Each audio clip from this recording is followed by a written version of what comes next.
Sir, fire and emergency के घोटाले को लेकर क्या कहना चाहेंगे? देखिए, जम्मू कश्मीर के इतिहास में फायर एंड इमरजेंसी का घोटाला ये 5 अगस्त 2019 के बाद और 2014 में भारतीय जनता पार्टी की सरकार के बाद सबसे बड़ा घोटाला फायर एंड इमरजेंसी का।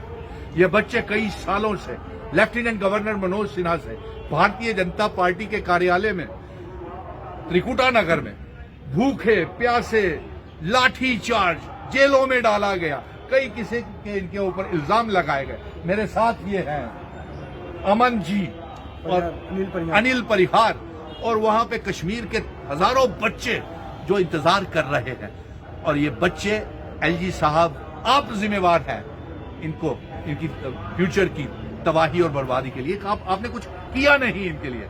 और मैं चुनी हुई सरकार से कुछ कहूंगा, चीफ मिनिस्टर उमर अब्दुल्ला साहब से, कि आप फायर एंड इमरजेंसीज की, आपने कहा था कि आपने एंटी करप्शन ब्यूरो को ये हिदायत जारी की हुई है कि फायर एंड इमरजेंसीज की फाइल जल्द ही चीफ मिनिस्टर साहब के टेबल के ऊपर आए।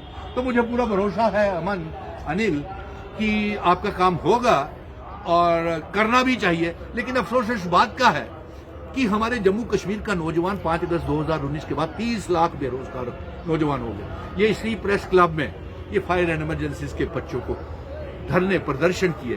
और सिवाय इस भारतीय जनता पार्टी और लेफ्टिनेंट गवर्नर मनोज सिन्हा साहब, आप जानते हुए 1 साल से भी ज्यादा हो गया ये आपको राजभवन में ये बच्चे मिले। हजारों बच्चे अभी बाहर पूरी तमाम जिलों में हैं।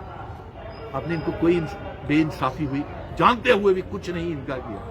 दूसरा, मैं ये कहूंगा कि हमारे तमाम बच्चे बड़े मुश्किल दौर से गुजर रहे हैं। आज आपसे पहले एसपीओज का एक डेलीगेशन मिला, किसान उद्यमियों का डेलीगेशन मिला, वोकेशनल ट्रेनर्स का डेलीगेशन मिला, जेई मैकेनिकल्स का डेलीगेशन मिला, और उससे पहले नेशनल यूथ कॉर्प्स का डेलीगेशन मिला।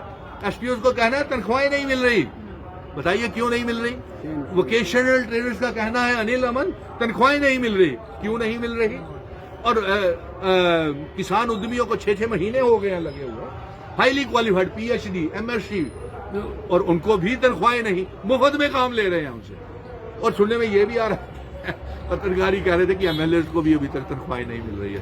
खैर, ये उनका अंदर का मसला है, ये हमारा। अब तो सरकार आपकी है, फिर भी तनख्वाहें क्यों नहीं मिल पा रही? देखिए, इस बात का जवाब, क्योंकि ये एसपीओज को तनख्वाहें नहीं मिल रही, किसान उद्यमियों को तनख्वाहें नहीं मिल रही, किसान खिदमतगर वालों को तनख्वाहें नहीं मिल रही, और वोकेशनल ट्रेनर्स को तनख्वाहें नहीं मिल रही।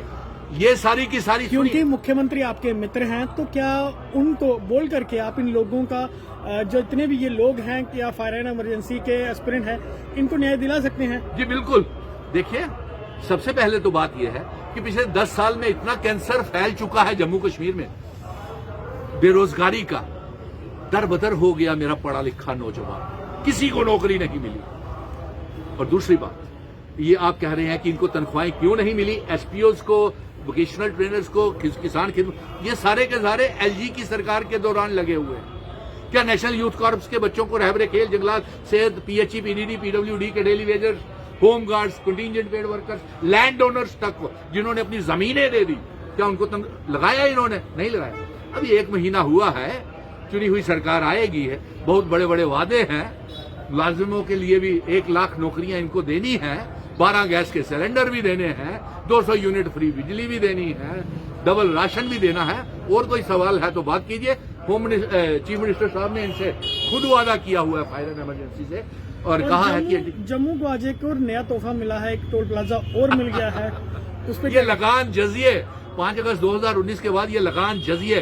कभी सरोवर से क्या मिशन स्टेटहुड के प्रेसिडेंट सुनील डिम्पल इस टोल प्लाजा की आवाज उठाएंगे या फिर खुद चल करके वहां पर जाके लड़ाई लड़ेंगे? बिल्कुल जाएंगे। आपको पता नहीं, सरोवर टोल प्लाजा से जम्मू से लेकर के सांबा तक, और सांबा से लेकर के कठुआ तक ये जंग लड़ी है। यही नहीं, पंत टोल प्लाजा के लिए भी, नासरी टोल प्लाजा के लिए। आप देखिए, इतने लगान और जजिए जम्मू में लग गए हैं, जम्मू कश्मीर में लग गए हैं। श्रीनगर से जम्मू तक इतना पेट्रोल नहीं लगता जितने टोल प्लाजा के किराए लग जाते हैं। बताइए, तो ये लगान और जजिए नहीं लगने देंगे। इसीलिए हाँ, एक बात पत्रकार मित्रों आपने पूछी है, हमने बहुत कुछ करना चाहते हैं।